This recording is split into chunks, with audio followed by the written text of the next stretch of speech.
Tenga un cordial saludo. Mi nombre es Alejandro Patilla Peña, de la Universidad Nacional Amazónica de Madre de Dios, de la Facultad de Ingeniería.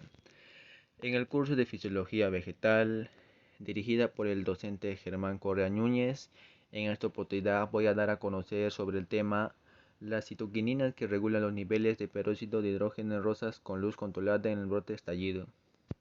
En la introducción, el control del proceso de crecimiento de las yemas se basa en la integración de muchos factores internos de la planta, fitohormonas, nutrientes, estado redox, que a su vez dependen de parámetros ambientales. La síntesis de seca se induce después de la liberación de denominancia apical, lo que provoca un aumento de su cantidad en la yema y los tejidos vecinos, mientras que la aplicación de los inhibidores de la síntesis y la señalización de seca disminuye el crecimiento de las yemas en el rosal.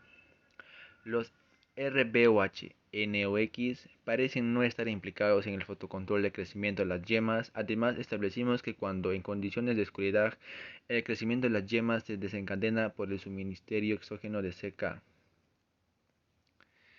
Glosario de términos, siglas y abreviaturas. 1. El crecimiento de las yemas. Es un órgano de las plantas que se forma normalmente en las axilas de las hojas y es responsable del nacimiento de las nuevas ramas. 2. ROS, inductor. Estas sustancias actúan sobre el vegetal impidiendo o retrasando la entrada del patógeno y limitando consecuentemente su actividad en el tejido u órgano infectado. No tiene efecto directo o actividad específica sobre los filopatógenos. 3. GSH, plastídica. Son orgánulos celulares eucarióticos propios de las plantas y algas. Su función principal es la producción y almacenamiento de importantes compuestos químicos usados por la célula. 4. BAP, benzilaminopurina.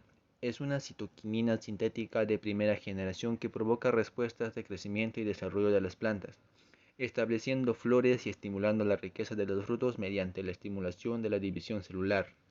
5. BSO, butionina sulfomina. Es un análogo del glumato que se une fuertemente de manera no covalente al sitio activo inhibiéndola. Material y métodos. Cultivo vegetal.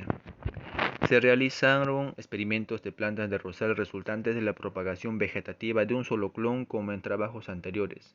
Los esquejes enraizados se cultivaron en un invernadero de 7 a 9 semanas en 16 horas de luz y 8 horas de oscuridad, de 8 a 25 centígrados de meseta de 0,5 litros que contienen la mezcla de sustrato compuesta de turba irlandesa, perlita y fibras de coco.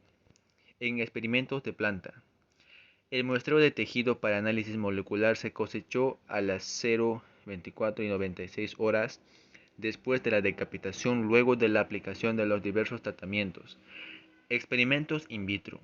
Las muestras se colocaron en la misma cámara de crecimiento en las mismas condiciones de luz para la planta experimentando durante 10 días.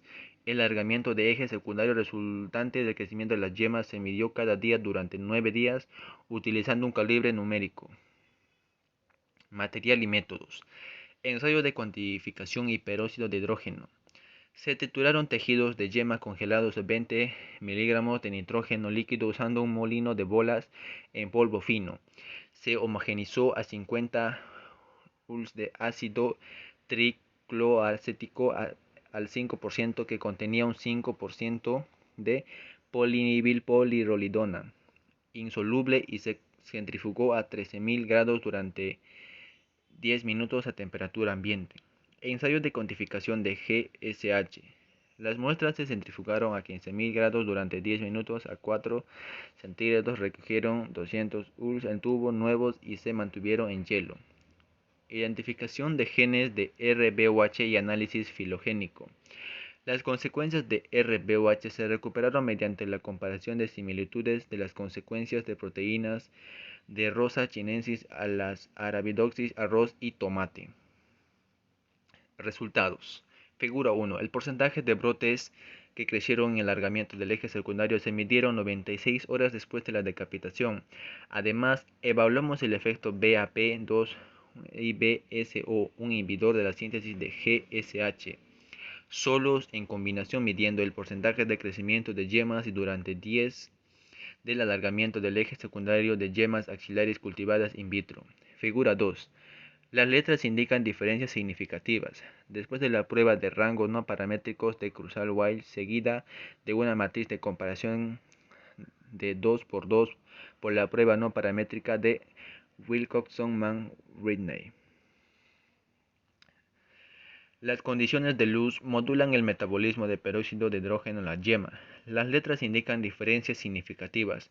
Después de la prueba de rangos no paramétricos de Krusal-Weil, seguida de una matriz comparación 2 por 2 de la prueba no paramétrica de Wilcoxon-Mann-Whitney entre todas las condiciones de tiempos y tratamientos. Los CK evitan la inhibición oscura de crecimiento de las yemas mediante la estimulación de la captación del peróxido de hidrógeno. Efectos de tratamiento con SECU sobre los procesos de crecimiento de las yemas en ausencia de luz. A. Porcentaje de crecimiento a yemas a las 96 horas después de la decapitación en ausencia de condiciones de luz en plantas de control o tratadas en BAP. La función de GSH en el crecimiento de las yemas no puede ser anulada por el CK. Indican que CK no pudo contrarrestar el efecto inhibidor de BSO sobre el crecimiento de las yemas independientemente de las condiciones de iluminación. Estos resultados también sugieren que la CK actúa corriente arriba en las vías síntesis de GSH y destaca el papel crítico de GSH en el fotocontrol de crecimiento de las yemas. Fuerte reducción del nivel GSH a través del tratamiento BSO que impacta la expresión de genes marcadores de crecimiento de yemas. Estudio del efecto de BSO sobre genes marcadores de crecimiento de yemas en yemas cultivadas in vitro bajo condiciones de luz. La expresión de estos genes en condiciones de control sin tratar muy similar a la observación en vivo a luz. Discusión. La ramificación es un proceso importante en el desarrollo de la planta que depende del crecimiento de las yemas axilares. Se ha demostrado que la nutrición del nitrógeno, el azúcar, el metabolismo y la fitohormona son parámetros importantes para su regulación. Se ha demostrado que los NOx codificados por RBOH a través de la producción indirecta del peróxido de hidrógeno contribuyen de manera importante a la regulación del crecimiento de las yemas. El peróxido de hidrógeno se acumula en las yemas inactivas, lo que evita su crecimiento y su eliminación a través de las vías. Es necesaria para que las yemas crezcan. El crecimiento de las yemas depende de factores ambientales, entre los cuales la luz parece ser estrictamente necesaria para participar en el proceso de crecimiento en rosales en contraste con muchas otras especies de plantas. Este comportamiento en rosal se validó en el modelo experimental no defoliado donde se observó brotes de yemas durante 96 horas después de la decapitación solo en luz, mientras que no ocurrió en la oscuridad. Muestra que la luz impulsa la actividad de eliminación de peróxido de hidrógeno en la yema, estableciendo un estado fisiológico que es favorable para el crecimiento de la yema. Conclusiones. Los puntos destacados de fotocontrol, brote, excrescencia de la importancia contribución de ASA y GSH independientes, peróxido de hidrógeno, sistemas de barrida en el proceso de ramificación en rosal. La luz irreprimida de la oscuridad, el peróxido de hidrógeno, sistema de captura dependiendo del metabolismo de GSH, parece condicionar totalmente el proceso de crecimiento de las yemas, como se valida en el inhibidor de síntesis de GSH, BSO. La inducción de CK de la síntesis y el reciclaje de GSH identificó que la CK actúa aguas arriba del equilibrio redox de la yema durante el proceso de crecimiento. Los datos proporcionan nuevos conocimientos sobre la comprensión del proceso de ramificación, lo que hace que el metabolismo oxidativo sea un factor importante para el proceso de crecimiento de las yemas. Apreciación crítica. El artículo fue interesante, ya que se explicó acerca de los altos niveles de peróxido de hidrógeno presentes en las yemas axilares inactivas, reprimen fuertemente en el proceso de crecimiento. En el proceso de fotocontrol debe investigarse más a fondo, en particular para dilucidar sus interacciones con otros actores que fueron previamente identificados como reguladores. En el artículo deberíamos mostrar más información acerca del control de la luz sobre el crecimiento de los brotes. Eso sería todo por hoy, muchas gracias.